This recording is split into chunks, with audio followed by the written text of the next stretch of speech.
Worms é uma das cidades alemãs onde eram feitas as dietas. Para nós brasileiros, a palavra dieta soa meio estranha, parece que Lutero veio para um spa.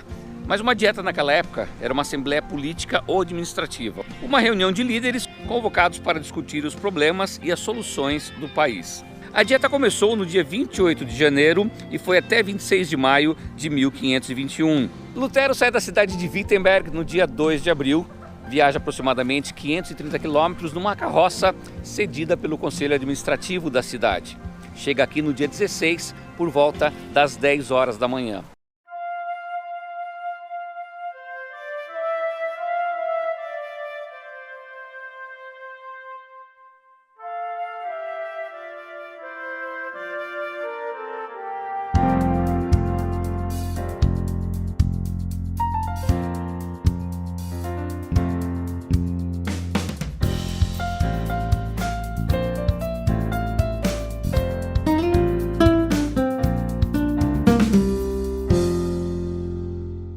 Eu estou de frente à Catedral de Worms, que fazia parte de um grande complexo onde acontecia a dieta. A catedral ainda permanece exatamente como ela era aqui. Desse lado ficava o mosteiro, que já não existe mais. Um pouco mais aqui à minha direita o batistério. E do outro lado da catedral o Palácio Episcopal, onde Lutero se apresentou para se defender. Esse palácio também não existe mais, foi destruído no ano de 1689. Hoje o que tem ali é um lugar para eventos e você tem uma escultura simbolizando a presença de Lutero naquele lugar. Lutero se apresentou às 16 horas do dia 17 na ala menor do Palácio Episcopal. Ali ele entrou numa sala e se sentou. O procurador do imperador Carlos V, Johann Eck, lhe fez as seguintes perguntas. Lutero, esses livros que estão sobre a mesa são seus? Caso a resposta seja positiva, você vai revogá-los? Lutero se levanta, para por um minuto e diz, olha, essa é uma resposta muito difícil. Ele descreve algumas coisas, mas no fim, resumidamente, ele diz assim, eu prefiro pensar um pouco mais para dar uma resposta melhor e mais concreta e certa amanhã. É-lhe concedido 24 horas. No dia 18 às 16 horas, Lutero volta ao mesmo palácio, só que dessa vez na ala maior. Senta-se na sala e aguarda até as 18 horas para ser atendido. Johann Eck lhe faz as mesmas perguntas. Lutero, esses livros que estão sobre a mesa são seus? Em caso afirmativo, se forem, você vai revogá-los? Aí Lutero dá a seguinte resposta. Eu, durante a minha vida, escrevi basicamente sobre 3 temas. O primeiro, sobre a fé e o seu conteúdo. Algo que eu tenho a máxima certeza que nem eu e nem os meus opositores querem revogar.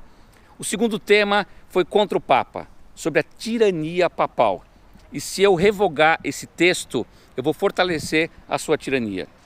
Em terceiro, ele escreveu sobre as pessoas que apoiavam essa tirania do Papa e que fariam o mesmo mal para as pessoas. E perguntou, por acaso alguma dessas questões estão indo contra as Escrituras? E depois colocou, eu sou um monge, uma pessoa comum como qualquer outra, suscetível a erros. E também posso estar causando aqui uma cisão, algo que me preocupa muito. Lutero jamais quis romper com a Igreja Católica, ele queria somente ajustá-la. Depois de todas essas palavras, o imperador para a dieta por um período para que os príncipes pudessem deliberar. Não ficou muito claro na mente das pessoas se Lutero tinha revogado ou não essa questão toda. Voltaram e pela terceira vez, Johann Eck faz a pergunta dessa vez mais incisiva. Lutero, esses livros que estão aqui sobre a mesa são seus e em caso positivo você vai revogá-los? Lutero se levanta e diz, bem, vocês querem uma resposta simples, então eu vou direto ao ponto e diz a seguinte frase. A menos que possa ser refutado e convencido pelo testemunho da Escritura e por claros argumentos, visto que não creio no Papa, nem nos concílios, é evidente que todos eles frequentemente erram e se contradizem. Estou conquistado pela Santa Escritura citada por mim. Minha consciência está cativa à palavra de Deus. Não posso e não me retratarei, pois é inseguro e perigoso fazer algo contra a consciência. Depois dessas palavras, Lutero ainda fala 4 frases que, de acordo com os historiadores, não há nenhum registro histórico sobre elas, mas as pessoas gostam de colocá-las no contexto da dieta de Worms. Esta é minha posição. Não posso agir de outra maneira. Que Deus me ajude. Amém. Carlos V não gostou nada das palavras de Lutero. Nos próximos dias, as pessoas tentaram ajustar essa situação, mas não conseguiram. No dia 25 de maio de 1521, Carlos V redige um documento chamado o Edito de Worms. dentro dele alguns assuntos. O mais interessante, que mais nos chamou a atenção foi: a partir desta data, Lutero está banido, está prescrito do Sacro Império Romano da nação germânica. Português claro, Lutero deveria ser deportado. Qualquer pessoa que ajudasse Lutero, seja dando abrigo, água ou comida, seria considerada uma pessoa criminosa. A pessoa que matasse Lutero teria o seu crime perdoado.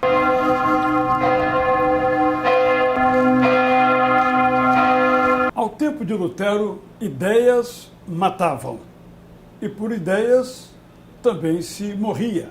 Quando participou da Dieta de Worms, Lutero correu um sério risco de morrer, porque ele reafirmou os seus princípios de fé, que contrariavam todos os princípios essenciais da Igreja Católica. O imperador Carlos V fez aquela dieta em Worms, aquela reunião, com a intenção de unificar o império, mas não aconteceu, porque Lutero não abriu mão do seu ideário. De igual modo, teve o apoio de Frederico III da Saxônia, um estado poderoso, que então lhe deu um salvo-conduto. Mediante esse salvo-conduto, ele foi retirado de Worms, então levado para o castelo de Wartburg, onde pôde sobreviver e continuar ali o seu trabalho. Hoje, felizmente, os tempos são outros, ninguém mais morre por ideias e esperemos que haja um dia em que ninguém mate por ideias.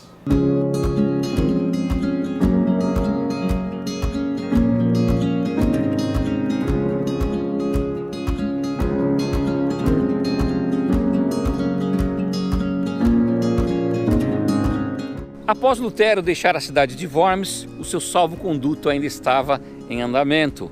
Ele seguiu em direção a Wittenberg, mas no caminho parou nesta cidade, Eisenach, onde já havia vivido quando jovem, quando criança.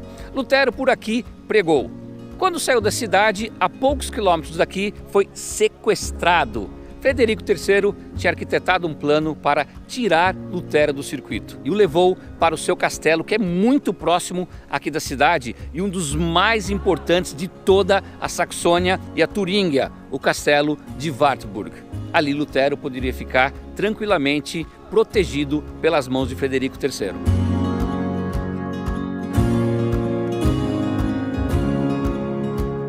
O castelo de Wartburg era o lugar ideal para Lutero ficar escondido. Como você pode perceber, ele é muito seguro, fica a 200 metros de altura da cidade de Eisenach. Para chegar aqui, eu tive que subir uma grande ladeira de carro e uma maior ainda a pé. Depois que eu deixei meu carro no estacionamento, foram mais 10 minutos caminhando até chegar aqui.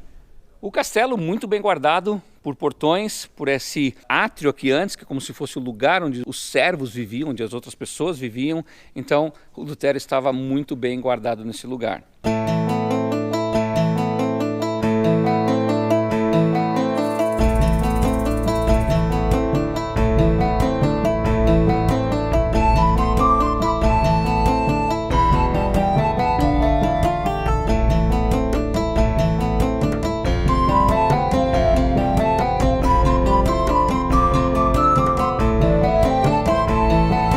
O castelo de Wartburg é um local interessante de visitas. Existem várias salas que foram reformadas no decorrer do tempo. Mas em razão dos 500 anos da reforma, o castelo organizou uma exposição temporária com documentos muito importantes relacionados a Lutero e a reforma.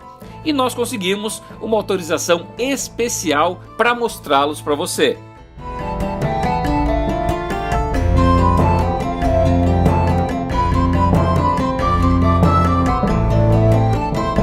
Eu encontrei os documentos que eu queria sobre a história da Reforma. O primeiro deles, as 95 teses de Lutero, não são as originais, já a versão impressa. Lutero trabalhava com a questão do arrependimento e da contrição. Era um princípio básico das 95 teses. Do lado, um dos documentos que eu estava procurando muito e encontrei, as famosas indulgências papais. Esse era o documento que as pessoas compravam naquela época para que seus pecados fossem perdoados. Lutero, por muitas vezes, recebeu uma bula papal, recebeu uma carta do Papa dizendo: olha, as coisas não estão indo bem, você está andando por um outro caminho, você vai ser excomungado. Dessas várias bulas que Lutero recebeu, uma delas é essa aqui.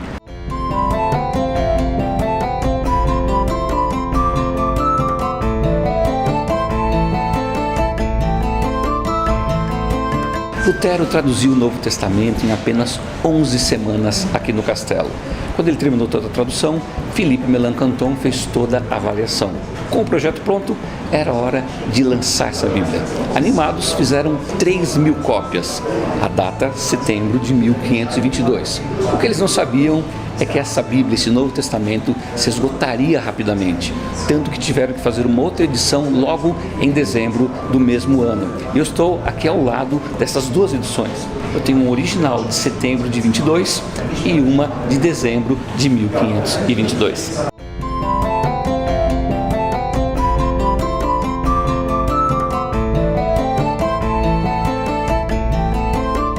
A Bíblia de Lutero se tornou um grande sucesso aqui na Alemanha. Várias edições foram sendo impressas, inclusive essa aqui em 1541. E o que me chama a atenção aqui são os detalhes de decoração, de desenhos feitos na Bíblia. Elas eram impressas, mas todas manualmente decoradas.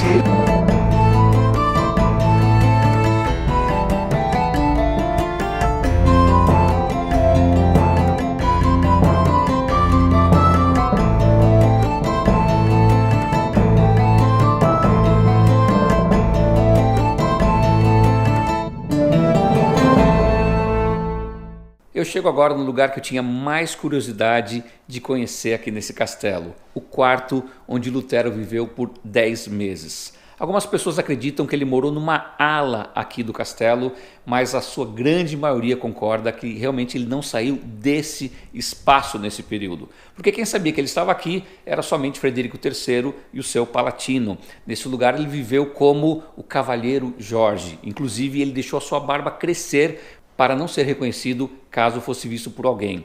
Numa mesa como essa, Lutero traduziu o Novo Testamento. Esse foi o espaço que foi mudando a história do cristianismo. Um dos princípios fundamentais da Reforma Protestante é a afirmação absoluta da Bíblia Sagrada, ou, no princípio dos reformadores, sola scriptura, somente a Escritura. E eles afirmaram isso em contraposição à crença da época a respeito da tradição da Igreja e do magistério da Igreja. A tradição da Igreja é toda a interpretação que a Igreja fez ao longo dos séculos, desde o século IV até o século XVI, da Bíblia Sagrada. Tudo que a Igreja disse que a Bíblia dizia era também considerado revelação autoritativa da parte de Deus. E também o magistério da Igreja, toda a interpretação que os bispos em submissão ao Papa faziam da Escritura era considerada palavra autoritativa de Deus para a Igreja. Os reformadores dizem, não, somente a Escritura, porque cada um, interpretando a Escritura, diante de Deus, em livre consciência e com livre acesso à Escritura, julga a tradição da Igreja e o magistério da Igreja. Ninguém fala em nome de Deus em termos absolutos. Por isso, os reformadores disseram, a revelação de Deus está na Bíblia Sagrada, sola Scriptura.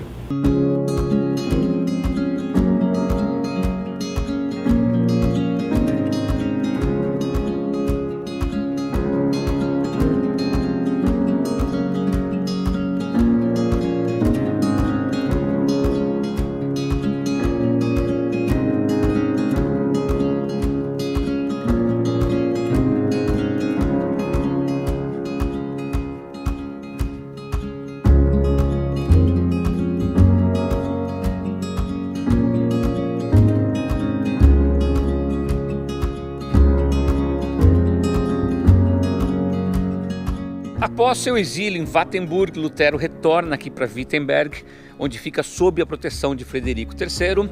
Afinal, a cidade era totalmente murada e ninguém que morasse aqui dentro ia querer matar um protegido do príncipe. Imagina só a confusão. Lutero continua suas pregações principalmente aqui na Igreja do Povo. Tanto que no dia 25 de dezembro de 1521, ele fez a primeira celebração protestante nesta igreja. E, alguns anos depois, em 1525, ele se casa com Catarina von Bora.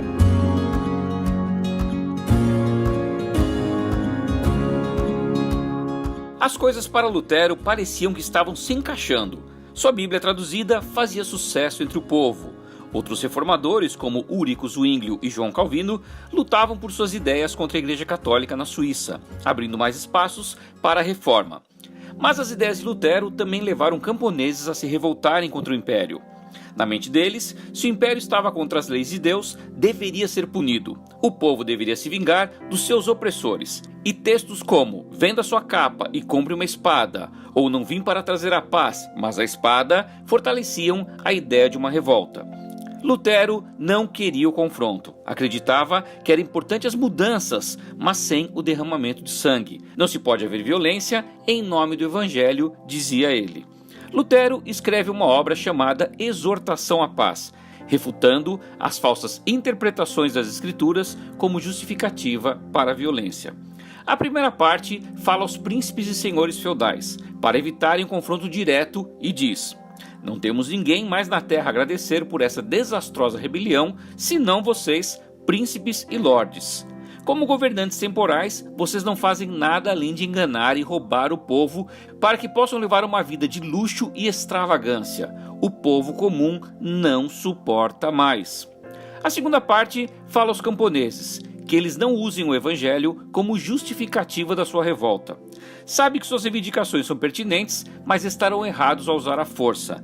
E na terceira parte, adverte os dois lados, príncipes e camponeses, que, se enfrentarem numa guerra, perderão suas almas imortais. Mas infelizmente não foi o que aconteceu, e cerca de 100 mil camponeses morreram nessa guerra entre os anos 1524 e 1525. Já em 1526, na cidade de Spira, uma dieta foi feita para que cada estado pudesse adotar a religião que quisesse. E isso foi um grande passo para a reforma de Lutero, pois nessa época muitos principados já haviam se tornado luteranos. Porém, 3 anos mais tarde, na mesma cidade de Spira, uma outra dieta suspende esse acordo e anula a tolerância religiosa, levando 6 príncipes e 14 cidades imperiais livres a redigirem um protesto contra esta ação.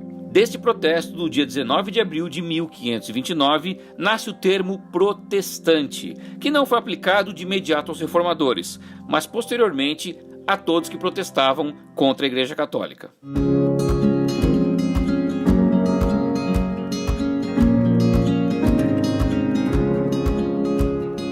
Mesmo excomungado e banido, Lutero ainda circula pela Saxônia, região protegida por Frederico III. Mas os seus ensinamentos e livros ultrapassam esses territórios, criando um problema para Carlos V. Agora, católicos brigam com os protestantes e vice-versa. Isso enfraquece o império de Carlos V, que resolve fazer uma nova dieta aqui em Augsburgo. Mas essa história nós vamos ver no próximo episódio. Então, se você gostou do vídeo, deixa sua curtida, seu comentário e compartilha ele com os amigos no YouTube, no Facebook, enfim, em todas as suas redes sociais. E agora é hora de você se inscrever no canal, acionar o sininho e, se quiser ver mais vídeos do meu canal, clica aqui na playlist. E nos vemos no próximo programa, porque afinal de contas, dentro de nós sempre vai existir um louco por viagens.